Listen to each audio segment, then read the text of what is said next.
Grimm's Fairy Tales, written by Jacob Grimm and Wilhelm Grimm.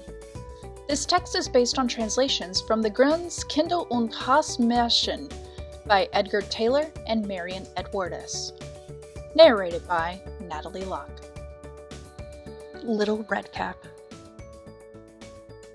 Once upon a time there was a dear girl who was loved by everyone who looked at her, but most of all by her grandmother, and there was nothing that she would not have given to the child. Once she had given her a little cap of red velvet, which suited her so well that she would never wear anything else, so she was always called Little Redcap. One day her mother said to her, "Come, Little Redcap, here's a piece of cake and a bottle of wine. Take them to your grandmother. She is ill and weak, and they will do her good.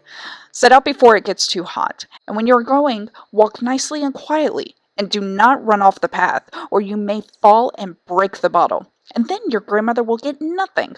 And when you go into her room, don't forget to say good morning, and don't peep into every corner before you do it." "I will take great care," said Little Redcap to her mother, and gave her hand on it. The grandmother lived out in the wood, half a league from the village, and just as Little Redcap entered the wood, a wolf met her. Redcap did not know what a wicked creature he was, and was not at all afraid of him. "Good day, Little Redcap," said he. "Thank you kindly, Wolf." "Whither away so early, Little Redcap?" "To my grandmother's." "What have you got in your apron?" "Cake and wine. Yesterday was baking day, so poor sick grandmother is to have something good to make her stronger." "Where does your grandmother live, Little Redcap?" "A good quarter of a league farther in the wood. Her house stands under the 3 large oak trees. The nut trees are just below." "You surely must know it," replied Little Redcap. The wolf thought to himself, "What a tender young creature! What a nice plump mouthful!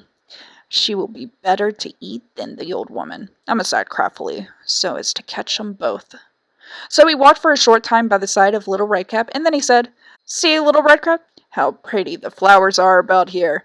Why do you not look around? I believe, too, that you do not hear how sweetly the little birds are singing. You walk gravely along as if you were going to school, while everything else out here in the wood is merry." Little Redcap raised her eyes, and when she saw the sunbeams dancing here and there through the trees, and pretty flowers growing everywhere, she thought, "Suppose I take grandmother a fresh nosegay? That would please her too. It's so early in the day, I shall still get there in good time."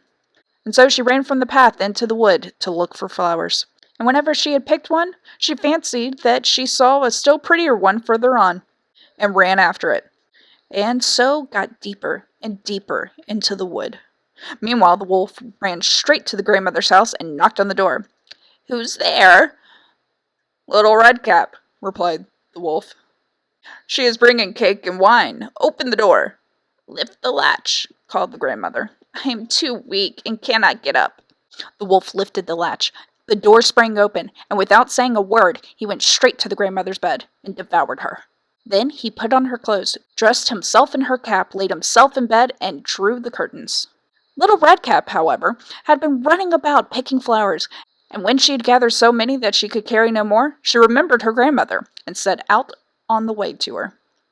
She was surprised to find the cottage door standing open, and when she went into the room she had such a strange feeling that she said to herself, "Oh dear, how uneasy I feel today, and at other times I like being with grandmother so much." She called out, "Good morning," but received no answer. She went to the bed and drew back the curtains. There lay her grandmother with her cap pulled far over her face, and looking very strange. "Oh, grandmother," she said, "what big ears you have!" "The better to hear you with, my child," was the reply. "But grandmother, what big eyes you have!" she said. "The better to see you with, my dear." "But grandmother, what large hands you have!" "The better to hug you with." "Oh, but grandmother, what a terrible big mouth you have!" "The better to eat you with." And scarcely had the wolf said this, than with one bound he was out of bed and swallowed up Redcap. When the wolf appeased his appetite, he lay down again in the bed, fell asleep, and began to snore very loud. The huntsman was just passing the house, and thought to himself, "How the old woman is snoring! I must see if she wants anything." So he went into the room, and when he came to the bed, he saw that the wolf was lying in it. "Do I find you here, old sinner?" he said. "I have long sought you." Then, just as he was going to fire at him, it occurred to him that the wolf might have devoured the grandmother, and she might still be saved. So he did not fire, but took out a pair of scissors and began to cut open the stomach of the sleeping wolf. When he had made 2 snips, he saw little redcaps shining. And then he made 2 snips more, and the little girl sprang out crying, "How frightened I have been! How dark it was inside the wolf!" And after that, the aged grandmother came out alive also, but scarcely able to breathe. Redcap, however, quickly fetched great stones, with which they filled the wolf's belly, and when he awoke, he wanted to run away, but the stones were so heavy that he collapsed at once, and fell dead. Then all 3 were delighted. The huntsman drew off the wolf's skin, the grandmother ate cake and drank the wine which Redcap had brought, and revived. But Redcap thought to herself, "As long as I live, I will never by myself leave the path to run into the wood, when my mother has forbidden me to do so." It also related that once when Redcap was again taking cakes to the old grandmother, another wolf spoke to her and tried to entice her from the path.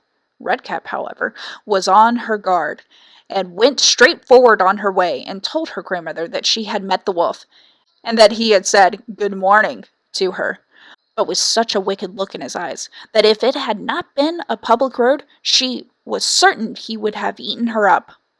"Well," said the grandmother, "we will shut the door, and he may not come in." Soon afterwards the wolf knocked and cried, "Open the door, grandmother. I am Little Red Riding Hood, and I am bringing you some cakes." But they did not speak, nor or open the door. So the Great Bear stole twice or thrice round the house, and at last jumped on the roof, intending to wait until Redcap went home in the evening, and then to steal after her and devour her in the darkness. But the grandmother saw what was in his thoughts. In front of the house was a great stone trough, so she said to the child, "Take the pail, Redcap. I made some sausages yesterday, so carry the water in which I boiled them to the trough." Redcap carried until the great trough was quite full. Then the smell of the sausages reached the wolf, and he sniffed and peeped down, and at last stretched out his neck so far that he could no longer keep his footing, and began to slip, and slipped down from the roof straight into the great trough, and was drowned. But Redcap went joyously home, and no one ever did anything to harm her again.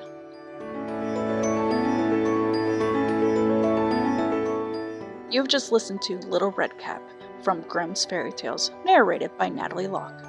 Feel free to listen to any of the other public domain stories that I have narrated thus far.